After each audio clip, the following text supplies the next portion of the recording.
Shalom saudara-saudara yang dikasihi oleh Tuhan. Tuhan di dalam Kristus memberikan kasih yang tidak bersyarat kepada kita. Sehingga kita, orang-orang binasa, ketika kita percaya kepada Kristus, kita mendapatkan hidup kekal. Dan Allah juga menginginkan bahwa kita sebagai orang percaya, kita memiliki ketaatan kepada Tuhan tanpa syarat. Salam jumpa dalam program Tuhan adalah Gembalaku. Saudara, perintah Tuhan Yesus untuk orang percaya memberitakan Injil haruslah diresponi oleh kita dengan ketaatan. Perintah Tuhan tidak berarti bahwa setiap kali kita memberitakan Injil maka pendengar kita akan langsung percaya kepada Tuhan Yesus. Saudara, ketaatan kita kepada perintah Tuhan tidak tergantung kepada bagaimana hasilnya nanti dari ketaatan kita itu.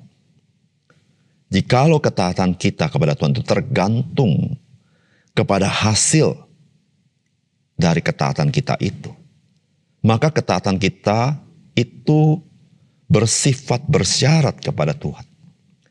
Saudara, ketaatan yang bersyarat sebenarnya kita telah kehilangan hakiki daripada ketaatan kepada Tuhan.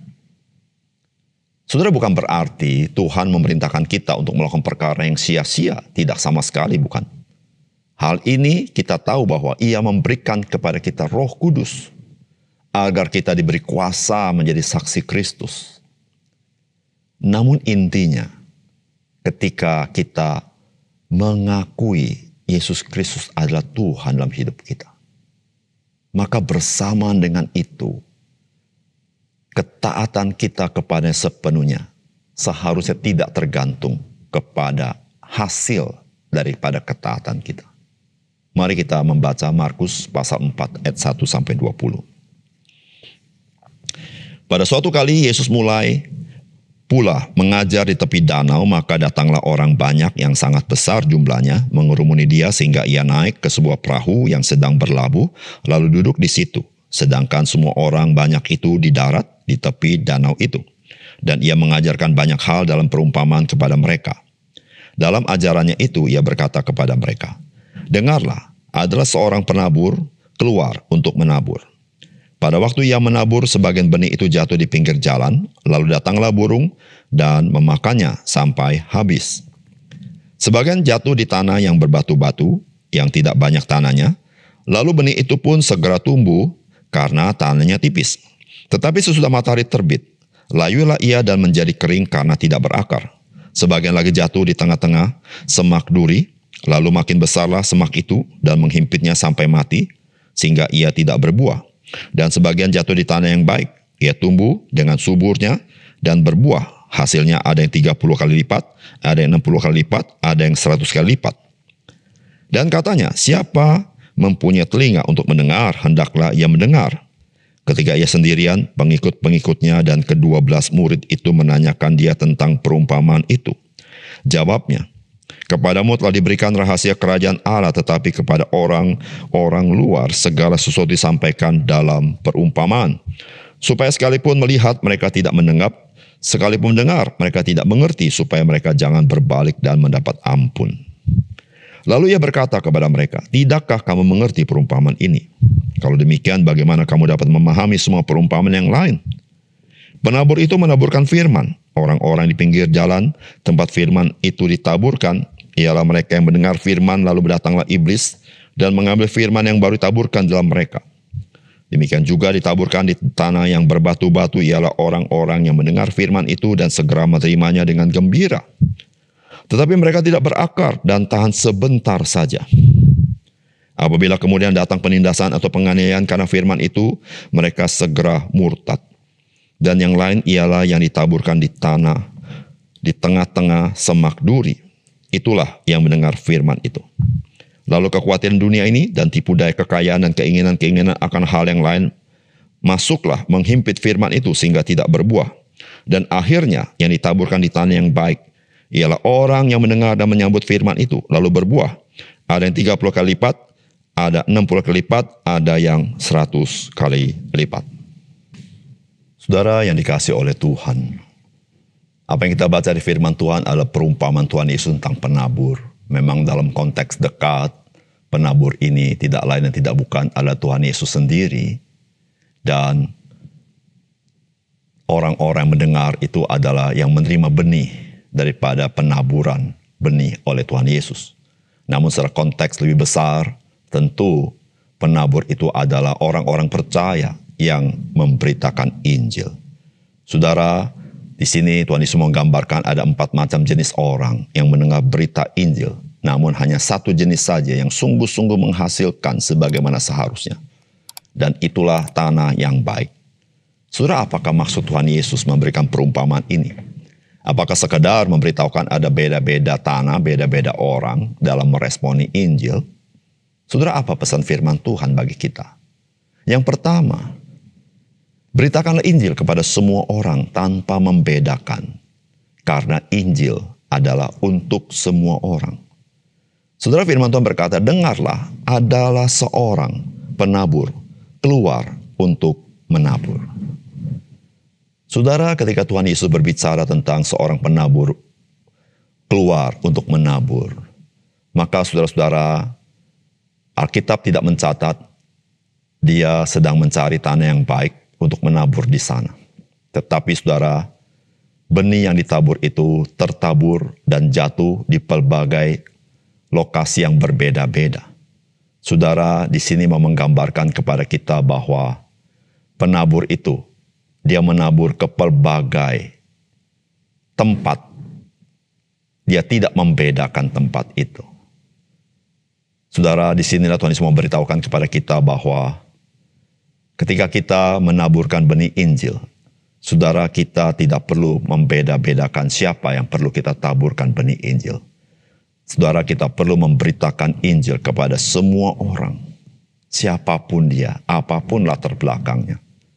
Karena semua orang membutuhkan Injil. Mungkin orang itu seperti tanah di tepi jalan, ataupun seperti tanah yang berada di batu-batuan, atau seperti tanah yang ada di semak duri. Dan kita tidak tahu, mungkin itu tanah yang baik. Saudara, seorang penabur, dia tidak memilih-milih siapa yang akan dia taburkan benih Injil. Kenapa? Karena Injil adalah untuk semua orang. Disitulah saudara-saudara Injil yang sifatnya eksklusif. Artinya, Injil beritanya adalah satu, keselamatan hanya di dalam Yesus Kristus. Tetapi Injil adalah untuk secara universal bagi manusia. Saudara, disitulah saudara orang percaya harus memberitakan Injil ke segala bangsa dengan pelbagai budaya dan latar belakang setiap manusia.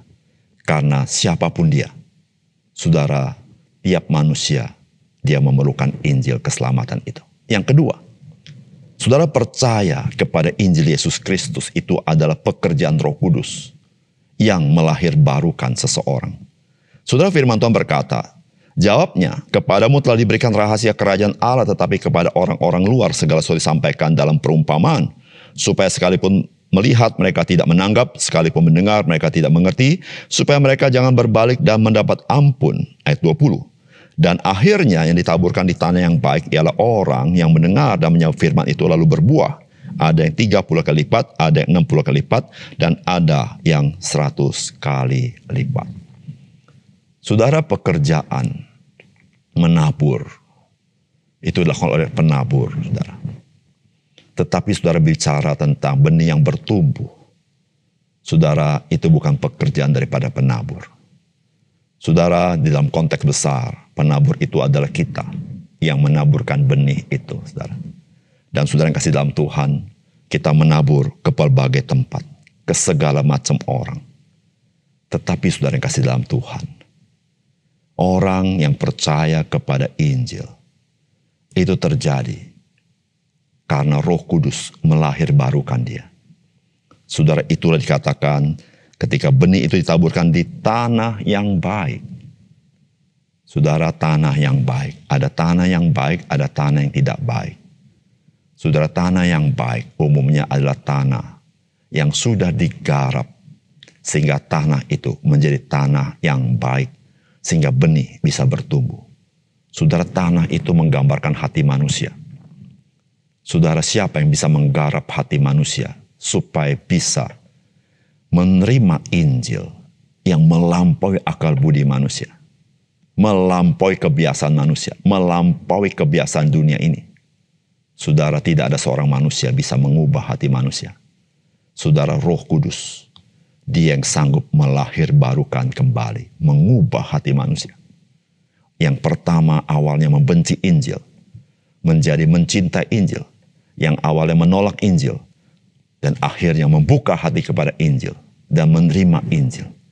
Saudara, Roh Kudus, Dia melahirkan baru. Dia menggarap hati manusia, supaya dia boleh percaya kepada Yesus Kristus.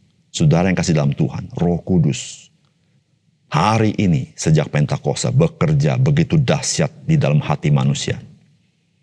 Sehingga saudara-saudara, orang-orang pilihan, mereka akan dilahirkan kembali.